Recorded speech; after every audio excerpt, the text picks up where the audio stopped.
It's Manchu, and welcome back to Red Dead Redemption 2. This episode is going to be something a little special. It's not really a gameplay episode. I just wanted to talk about my impressions of the game so far, and especially my impressions of stuff that happened in the last two episodes. A lot of stuff happened in the last two episodes, and there's some things I wanted to get off my chest. So I'm going to talk about some gameplay mechanics, and then I'm going to follow up with talking about the story so far. The good, the bad, and the ugly. So first of all, I should say that I'm having a lot of fun playing this game.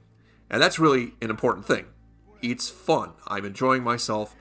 And the thing I regret most is that I don't have enough time to play the game more than I am right now. You know, I got this job where I go where they pay me to do work. Which is much better than this gig of making videos because, you know, I'm not making any money from this. This is just a part-time thing for me that I'm doing for fun. And it's important that I have fun playing the game, and I am having a lot of fun with it. Having said that, there's some things happening in the game that are really frustrating me, and I want to get it off my chest. So Red Dead Redemption 2 is a very complex game. There are very complicated mechanics for it. And it's taken a long time to introduce the various mechanics and a long time to learn these mechanics and learn how to play the game. And it's sometimes baffling and sometimes really frustrating that there are occasions in the game, and especially during story missions, when it changes the rules. When the game mechanics are changed or disabled for reasons. For example, in episode 24, there's the train robbery mission, where you go on a train robbery with Sean and Charles and John. And during that mission, all of a sudden they change the way the Deadeye bullet time game mechanic works. Before that mission, to paint targets, you just move your reticle over the target and it would automatically paint it. From that mission on, to paint targets in Deadeye, you have to actually press a button to paint them. And that's okay. I mean, that's a good mechanic. I like the change that they made. And it baffles me because I wonder, why wasn't it always that way? Why is it after playing the game for dozens of hours and getting familiar with that Deadeye mechanic and how it works, all of a sudden, for no apparent reason, it's changed?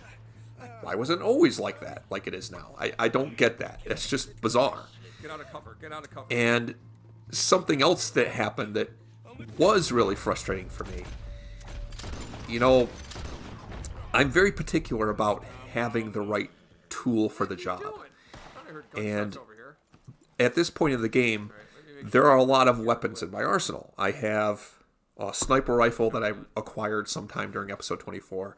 I have a varmint rifle for small game, a bow, 2 different repeater rifles, 3 different types of shotguns, and 3 different types of pistols. And I can't carry all those weapons with me at all time. Most of those weapons also have different ammunition types, right?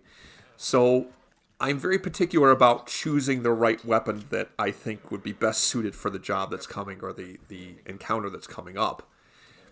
And in that train robbery job, you'll notice in the video, I was very particular about picking out a shotgun, the automatic shotgun that I had, and picking out the Lancaster repeater rifle that I had modified with a scope and made other modifications for, and it had 14-round capacity in it.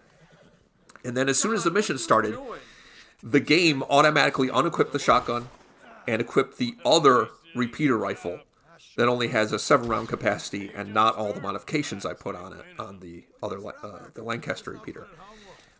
And that was particularly frustrating because I don't know why it did that. I can understand that maybe for that particular mission it was important that you had a repeater rifle equipped. Well, I did, and I had a better repeater rifle equipped until the game arbitrarily said, nope, you're going to equip this repeater rifle. That was really frustrating. And it did it again in the shootout in Valentine when, you know, ever since the story mission I did busting Micah out of jail, I've had 2 pistol holsters. And so at all times, I have 2 pistols in my inventory no matter what, and the option to dual weld them. But for reasons, as soon as that mission starts, I only had 1 pistol in my inventory. No idea why, but that was really frustrating. And something else that happened in that shootout in Valentine, I didn't talk about it at the time, what was happening, but you'll notice early in that fight, I run around behind the saloon and then hesitate for a minute. And what's happening there is I'm frantically pushing and mashing the button to call for my horse. And nothing's happening. All right, let's hitch up here. And it's like, just before walking to the saloon, I left my horse Carrot hitched to the hitching post right in front of the saloon. It's probably me. And as the mission starts and you walk out of the saloon, my horse is gone. Magically not there. And the mechanic to call for my horse has been disabled. And at that point, I just lost it. I was yelling in frustration because I was pissed off that for some arbitrary reason, the game turned off these mechanics and disabled things that I should be able to do. You know, I think the reason for that was they wanted to set up this scenario where you're having this epic shootout walking right down the middle of the street in Valentine, and it's more exciting that way, but they just kind of took away my horse arbitrarily without having any story-based justification for it. It's just, nope, you can't do that now. It's just bad. It takes away a sense of player agency. It makes me feel like I'm not in control of what's going on, like I have no control over the situation. And it's frustrating to have them drive into me certain mechanics of the game and how things work, and then to suddenly disable them for specific missions and say, no, it doesn't work that way for this. You have to do it one specific special way. It would be cool to have the game give you multiple solutions for a problem, multiple solutions to overcome an obstacle. And I don't mean by that multiple outcomes to the story. I just mean you have some obstacle in your way and multiple ways that you can deal with it. And it may even produce the same outcome, but multiple methods that you can solve the situation. Kind of like earlier on in that train heist job when you're supposed to take a cart, like a cart with a big oil tank in it. You're supposed to steal it. And I think there were actually several ways to accomplish that. I figured out one way. I've seen other people do it different ways. There's multiple possible ways to attack that, to address it. Which is cool, and which they should do that more and do the forcing a certain scenario on you less.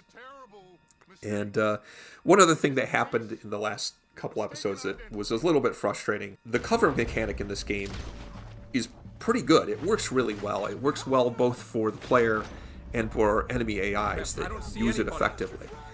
But there was a situation in the train robbery when you're fighting the law, and you're in an open train car, and there's cover on the right and cover on the left.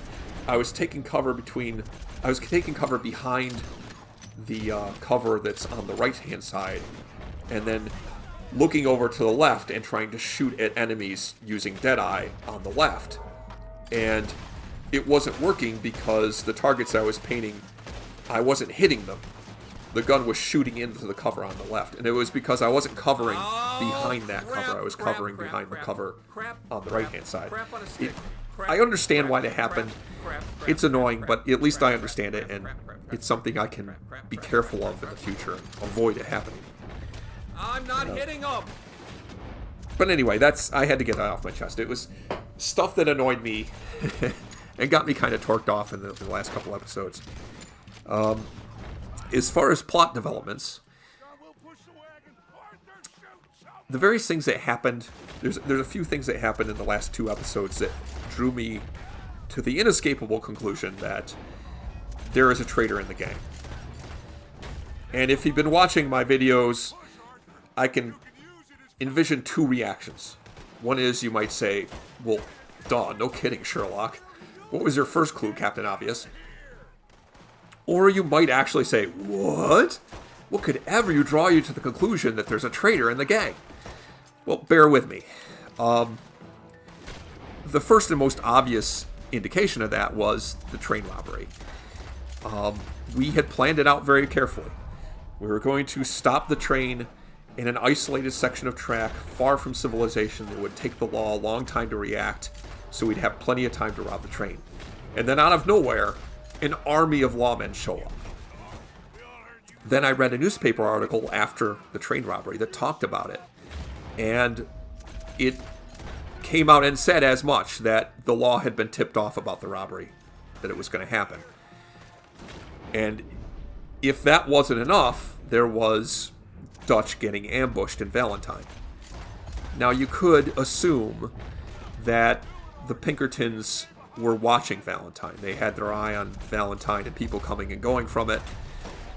They had already observed people from Dutch's gang in Valentine, or had reports of people from Dutch's gang in Valentine. So it's reasonable to assume that they might have just happened to notice Dutch coming into Valentine and then set up an ambush for him. It's also very probable that there's a traitor in the group that tipped them off that Dutch was coming into town. At the time, I wasn't sure why the heck Dutch would take that risk anyway. But I think the reason for that is he was trying to set up a buyer for the railroad bonds. That's my assumption as to what he was doing in town. But anyway, regardless, there's a traitor in the group. And who it is, no way to know for sure. There's a few people I can eliminate as suspects. I think it's very unlikely that they're the traitor. John, Charles, Sean, and Mr. Strauss. Those people are not likely to be the traitor, because those people got into a lot of trouble because somebody tipped off the law or somebody tipped off the Pinkertons. And if they were the informant, they wouldn't have put themselves in harm's way in that way. So that kind of eliminates them. I don't think Micah would betray Dutch.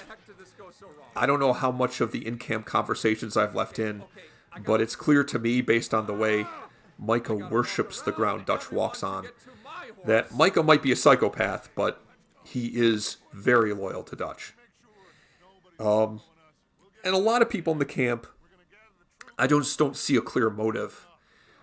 Kieran would betray Dutch, certainly, but I don't think he's had an opportunity. I don't think he's ever been allowed outside the camp alone, by himself. So it's unlikely he'd be the traitor. A lot of people don't have any motive to betray the group. The two people I think are most likely to be the traitor are Mr. Swanson, and I don't want to let my bias influence my thinking here. I don't like Swanson, but also he was caught trying to steal money from the gang's, what do you call it? From their cookie jar, I guess, from the group savings. He was caught trying to steal money from that. And he's an addict, and he would do anything to get a fix. So I'm suspicious of him. Another possible person that could be the traitor is Sadie Adler. It's true that Como Driscoll's group is the gang that murdered her husband, but it was Dutch Vanderlin's group, and specifically Micah, that burned her house to the ground and left her homeless and penniless. And I get the impression from some of the things she said that she doesn't think very much of Dutch's gang. Doesn't think we're very nice people. So anyway, that's my thinking about, yes, there's a traitor in the group, and most likely either Sadie Adler or Mr. Swanson. It could be a lot of other people. But I'd be surprised if there wasn't a traitor. Oh, the other thing is that the Pinkertons approached Arthur and offered him an amnesty in return for turning Dutch in. Who's to say they didn't make the same offer to somebody else in the gang? Okay. I think I said all I need to say about what happened in the last episode. So I guess I'll release this video as just like a special bonus video, me talking about my impressions so far. And the next episode, I'll get into some stuff that happened in the last episode that I didn't save, I didn't release in the video. Not like big important stuff, but you'll see. So tune in for that, and tune in for more actual gameplay that I am looking forward to doing. Anamon chooses Red Dead Redemption 2.